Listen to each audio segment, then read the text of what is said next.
We got 7.7 million views here and overwhelmingly negative comments. What's so bad about this? Let's see it, right? It's Civilization VII.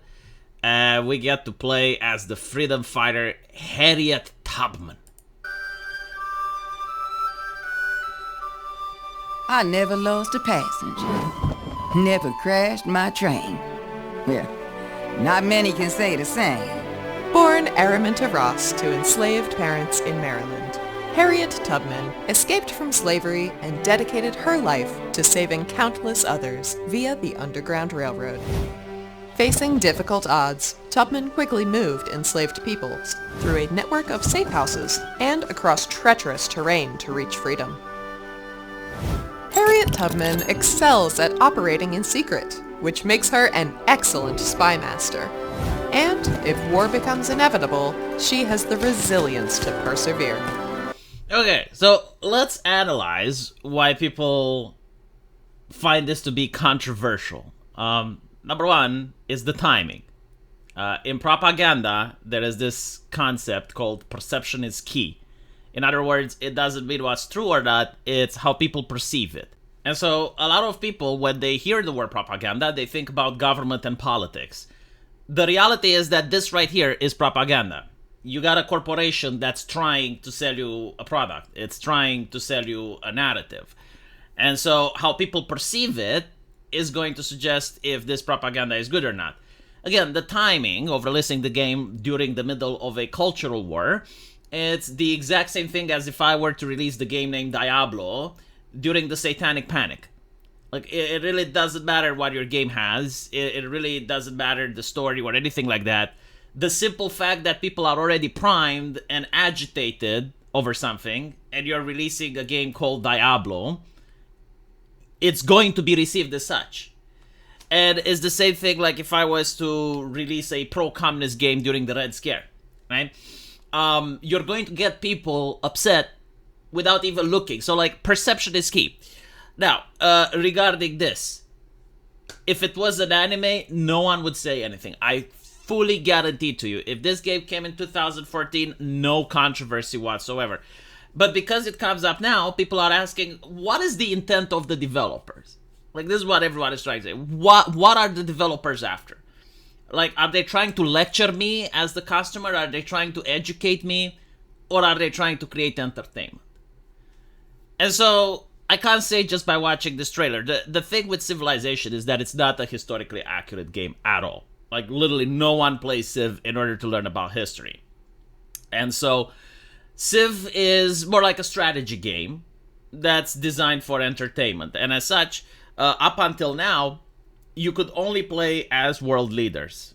Please correct me if this is not the case, but you could either play as kings, you could either play as presidents or emperors, and I think or don't know, probably not. Like, I think you could play as generals, but no.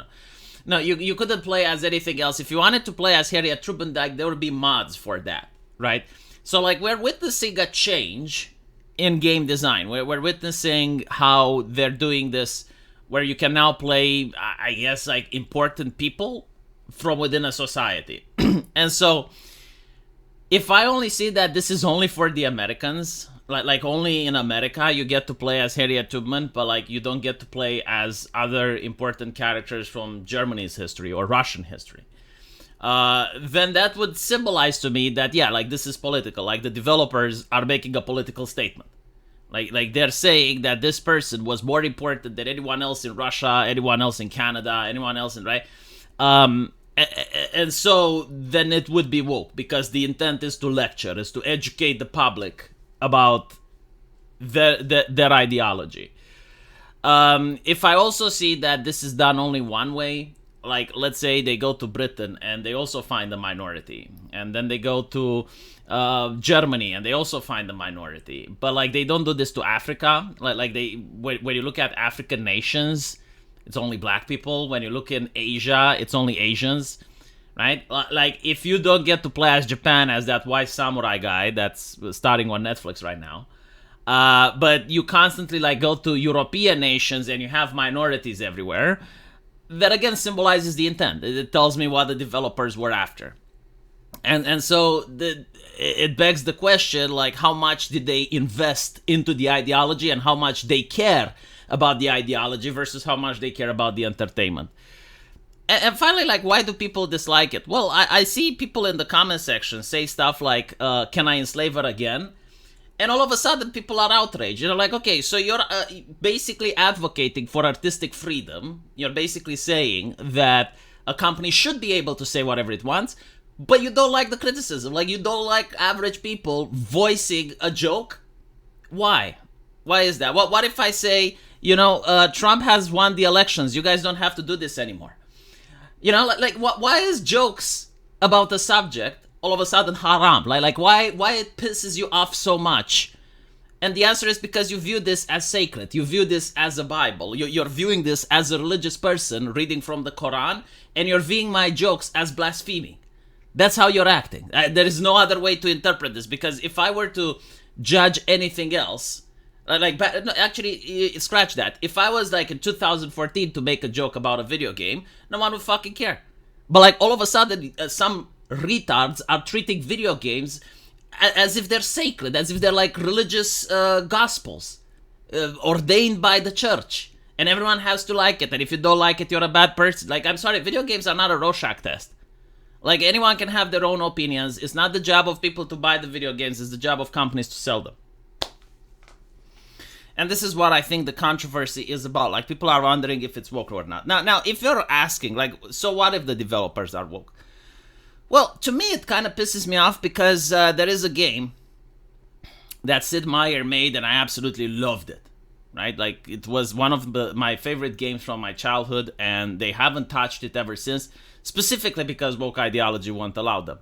It's called Colonization. So, Civilization made a spin-off called Colonization. You can actually Google it. I think like the last one was in Sid Meier 4. And in Colonization, you get to play as one of the European powers. You can play as Spain, you can play as France, Britain, and you gotta colonize the new world. So you start with a ship and a couple of colonists, you create your first settlement, and then you start planting stuff, you start building stuff, and you sell it all the way back to Europe.